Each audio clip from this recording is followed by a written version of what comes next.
booliska Soomaaliya ayaa xiray gabadhii ugu dhaqanka xumeyd oo lagu magacaabi jiray Faadumo Kaftan Faadumo Qaasin Maxamed.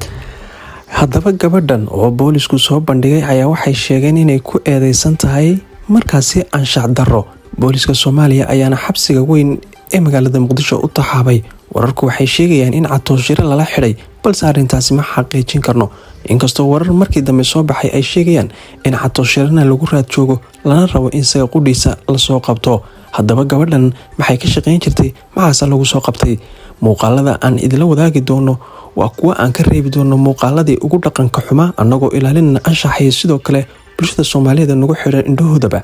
Gabadhan waxay inta badan baraheeda bulshada gaar ahaan TikTok-ta ku soo bandhigtaa iyadoo niikinaysa dhaqamo aad u xunxun sameynaysa, kuwaas oo ah kuwa ka soo horjeeda diinta Islaamka iyo sidoo kale dhaqanka Soomaaliyeedba. Muuqaalada inta badan ay soo duubto waa kuwo ay niikinayso, qaarkeeda dambena uu qaawan yahay, walow inta badan heesaha iyo sidoo kale kuwa ay iskaga soo duubto banaanada ay yihiin kuwo aan markaasi laba fiirsan karin. Gabadhan booliska Soomaaliya ayaa xiray indhaweytaba dowladda federaalka Soomaaliya gaar ahaan booliska gobolka Banaadir waxay ku raad joogeen dadka dhaqamada xunxun ka sameeya baraha bulshada, kuwaas oo midmid loo ugaadhsanayo. Inta badan booliska waxa uu waqti xaadirkan ku ammaanay yahay gaar ahaan ninka lagu magacaabo Macalin Mahdi in kii TikTok iyo sidoo kale miidiyaha jooga gudaha dalka ku suganba gaar ahaan magaalada Muqdisho in gacan awood lagu qabanayo lana xirayo ilaa heer maxkamad la soo istaajinayo. Waxaan la soconay dhowaan in la qabtay ninka lagu magacaabo Gariiraye, taas oo warar kala duwan ay ka soo baxayaan kiiska dhacdadiisa oo lagu eedeeyay dhaqamo markaasi aan hadda halkan ka sheegi karin. Waxaana la sheegay wararku in lagu xukumay ama lagu xidhay amase 2 sano oo xadhig ah oo dhaqan celin ah. Gabadhan markaasi Faadumo Kaftan lagu magacaabo waxaa macquul ah inay la kulanto xadhig ciqaabeed aad u daran, kaas oo gaadhaya ilaa 1 sano ilaa 2 sano. Sidaas la mid ah Catoshire ayaa wararku waxay sheegayaan in isagana saacadaha nagu soo aadan laba soo qaban doono, walow sawirkiisu ay soo bandhigin booliska gobolka Banaadir. Haddaba bal aan idin daawadsiyo haweeneydan aadka u dhaqan xun muuqaaladii sidoo kale waxyaabihii ay soo duubi jirtay, gaar ahaan muuqaal ay kaga hadlayso haddii ay dalka gudihiisa ka baxdo oo dalka dibadiisa ay tagto inay sida ay u dhaqanto uu noqon doono mid markaasi bulshada oo dhan ay kaga yaabiso, iyadoo ku faanaysa haddii ay diaspora noqoto inay isqaawinayso.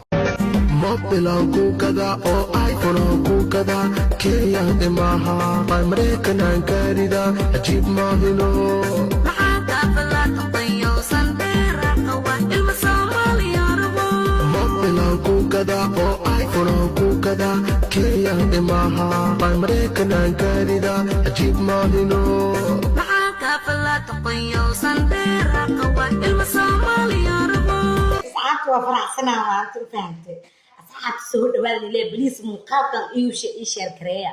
وحا إيشير كريا سلسلة يا أصحاب فهمتي وحالي ده فاضو يسو تهريب وحا إماطة إلى ليبي ما ولا ده مفهمتي قف عانا تهي مفهمتي إلى ليبي مركا أدي إماطة انت كان لك بحينينا ليدا وفرحسنا ولا أصحابته مركا بليس وحا يقع عسنا حالي ده هذا إلى إماتة إلى مجفة دائما أنا كاسي سارينه لكن إلى مجفة إسكسو إيوالي أنا مفهمت التهريب سوقل إلى مجفة إمو أصحابه مرك إيسو دعية إلهي إيفوضيو إنا تهريب وعربا ومحوء هاين أو أن آدو بس ومفهمت أو أسوش قصة أو وحاربا أنو دياسبرا إنا نيسال أبطار ومفهمت أنا حمر دياسبرا سبلينو بلين مقال كانوا شير كريا وحالي ده Faadumo Kaftan adigoo xaq maxaa xamar ku waay maxaa xamar ku joogtaa leeyahay fahanti marka tiimkayga dhan oo ilaa reer Minnesota dhan ilaa reer Canada reer kaliya wax waayaan Faadumo xamar ka soo tag inta ku baahan inta shaqataada inta lacagtaada le waaya marka baliis muuqaalka ii share gareeya iga warahaya asxaabi iga warahaayo مفهمتي مقفوا وايد ديك عند سنة عاقل وأنا لا يقول هاي مفهمتي إلا حاجة أي بحنا مفهمتي إلا مقفوا لا بقى إلا مقفوا وحين واسديبه مرك بليس صحايا بورصة مقادن كرا بورصة دي مرك مقادن كرا وحاليا دوه مرك بورصة مرك كتك مرك ما يقصنا تبعي يعني شيء مرك ما يقصنا أنا أتبعي وقرقر سوقت رتستين سوقت سروال سوقت باك سوقت اسكودين سوقت ما يقصنا تبعي مرك تيجي كري marka baliis waa inaad dharkayga qaadan karo waa qaadan karta ma qaadan karta la isku haystaa dharkayga inaad qaataa rabaa oo tahriib la galaa rabaa marka asxaab baliis iisoo duceeya maalin jimca waa baliis iisoo duceeya insha Allah waxaa ina iga wareysa meel walba aad tagan waan iisoo duwa bas ana asxaabay tahriib hadda biyaa ku dhintan ala ii naxariisto fahanti hadda biyaa ku dhintan ala ii naxariisto iisoo duceeya waxaa rabaa marka xagga aad ilaa daawadayaal annaga ayaa aragnay waa muuqaalo markaasi aad la yaabisid balse waxaan ka cudur daaranay oo aan soo gelin muuqaaladii ugu yaabka badnaa ama se kuwii ugu dhaqanka xumaa ay iyadu ay iska duubtay baraheeda bulshadana soo bandhigtay waxaan bulshada Soomaaliyeed gaar ahaan hablaha TikTok isticmaal haddii ay muuqaalkayga daawadaan waxaan u sheegayaa in boolisku uu il gooniya ku hayo dhalinyarada caanka si gaar ah dumarka iyo sidoo kale ragaba kii dhaqan xunna jeelka lagu tuurayo oo kuwaana qaata farxiyo gabadhan lagu magacaabo Faadmo Kaftan iyo sidoo kale gariiraya iyo kuwa kale oo iyaguna hab qabaayil isku dagaalay oo ilaa hadda jeelka ku xanuunsanaya si am tahliil iftiin model iyo kuwa kale saaxiib haddii aad dhamaadka muuqaalkan soo gaadhay waxaan ka codsanaynaa inaad YouTube-kana Hogol News subscribe noo saarto sidaas si lamida TikTok-ta Hogol News-na inaad follow noo tiraahdo sidoo kale Facebook ayaan isticmaalnaa page-ka Hogol News ay ku qoran tahay